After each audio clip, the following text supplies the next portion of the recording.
Hi everyone, it's Stephanie Thompson. Welcome back to Read Your Library.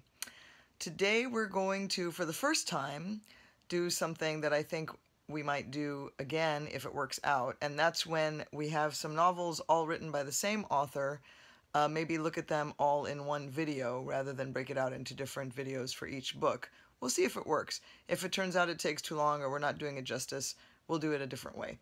But today we are looking at the novels that I own, at least, by the great Michael Chabon. And Michael Chabon is widely regarded to be one of the best writers writing in America today in English, and I have to say I agree. I think he's a fantastic writer. He has a wonderful style. He's very well read, very erudite. You learn a lot of different things from his books, which, as we've covered, is something I enjoy. But his books are also often very funny, very interesting, kind of off the beaten path.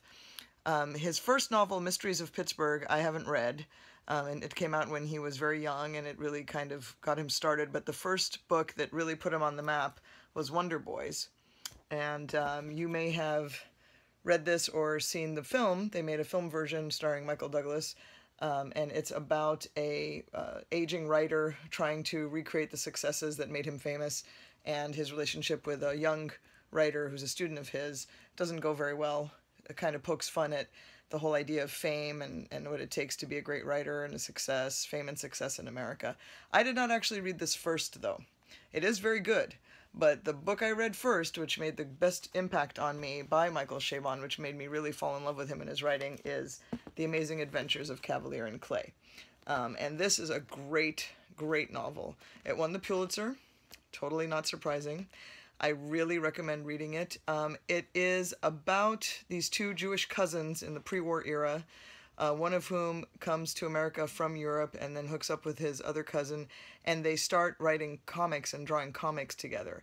And if you know anything about the history of comic books in America, you know that a large number of the comic book heroes that became popular before and during World War II were created by Jewish artists and writers as a way to sort of help themselves feel stronger and more powerful when they saw in real life that their people and their whole culture and their families and structures were being eroded and attacked.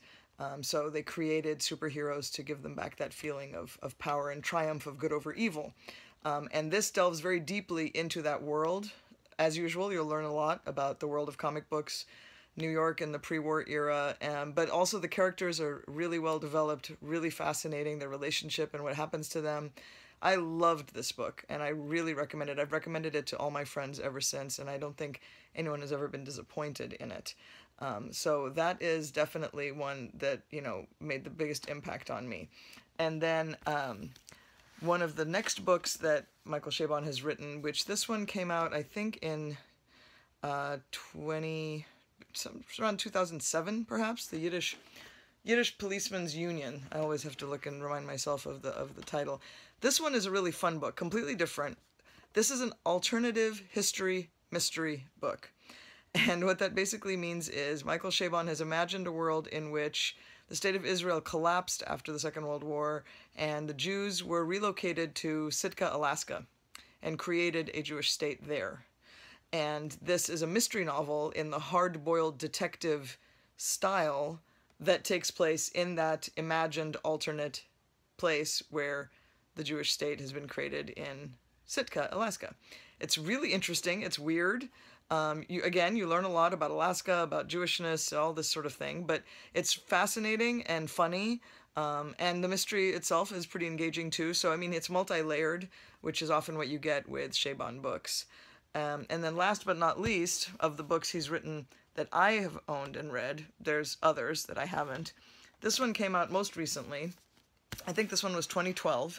And I thought this would be a fascinating book for me because Michael Chabon and his family live in Berkeley, and I went to college very near there and know Berkeley very well in the Bay Area. And this, as you can tell, Telegraph Avenue, is a story that takes place and follows the lives of many people living in Berkeley, all the way up to the present. So I was ready to dive in and love it and really get into it. And I have to admit, I'm sorry to say, that I got bogged down part of the way in and I just could not get through this book. I don't often stop reading books that I start, especially by authors that in the past I have loved and have a lot of trust in. But I just could not get into this one. I was not vested in these characters. I didn't really care what happened to them next as I got a couple hundred pages into it. And at my age, honestly, life's too short. I'm not going to finish a book that isn't completely engaging me. So I haven't finished it, but it got very good reviews. It's been very well acclaimed. So it's just me. If you liked it, if you read it and you might like it, give it a shot. I'm not going to say don't read it, but Chabon is a fantastic author in any case. I really recommend checking out all his books. Kavalier and Clay was my favorite. So if you want my recommendation, start with this one. Thanks for listening, and I'll see you next time on Read Your Library.